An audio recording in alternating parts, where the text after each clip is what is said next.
So one of the things that I realize about my guiding, which I'm not able to do now, so I'm doing it through video, is that what I'm able to do is offer a different perspective on things that people maybe have never seen or have never seen in quite the same way because they haven't spent as much time with it as I have. A lot of it comes down to the amount of time you spend with something.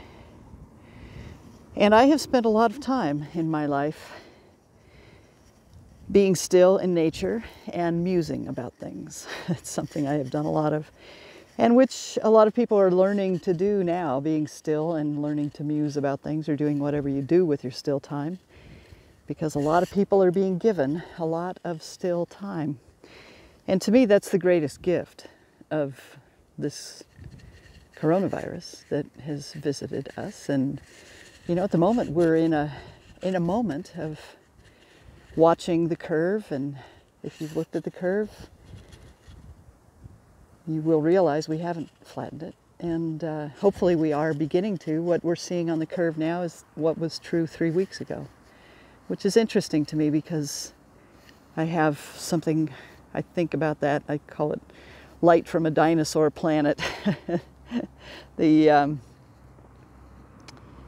quantum physics tells us that if we were able to travel at faster than the speed of light, we could, if we shot a rocket ship out faster than the speed of light, we could potentially get far enough ahead of the light that Earth is reflecting that we would be able to see dinosaurs.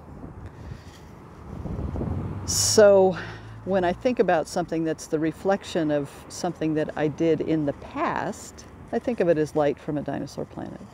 So where we are today is light from the dinosaur planet of 3 weeks ago. Where we will be in 3 weeks is light from the dinosaur planet of today. So hopefully the curve will begin to flatten because we are doing a better and better job of being physically distanced and learning how to make that not social isolation, but just physical distance. And so the gift that I see we are being given, and not just given, but because we've always had the opportunity to take the time, right? It's always been there. We could always take the time. We could take the time to be kind to another person or kind to ourselves. Whether or not we did that was our choice. At the moment, life has said, you know what? I think I'm going to kind of up the ante on this one. Yes, it's still your choice. Absolutely always your choice. And I'm going to make it a little more clear what the consequences are so that you can imagine out into the future and say, are the consequences of my actions right now something I want to live with in 3 weeks? Kind of takes it out of the resentment category and puts it into the, I'm responsible for not only my own future, but the world's. And so what am I going to do about that?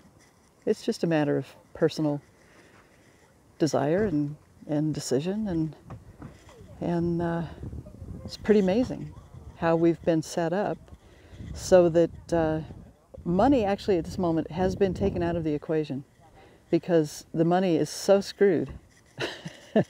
Who knows?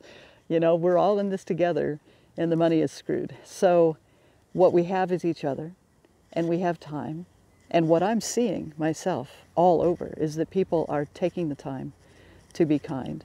And what I know for a fact from having experienced this myself is that when you're given a lot of time, you actually learn one way or another to be kind to yourself, which is the place from which kindness to others happens. And so you have the time to be kind to yourself, you have the time to be kind to others, you have the time to listen to your own inclinations and make your own decisions about them. You got time. You got time. Right now, kind of got nothing but time. Time and each other. So here's to us doing this brand new thing. And in my view, we're doing it. We're doing it. We're doing it well. Thanks.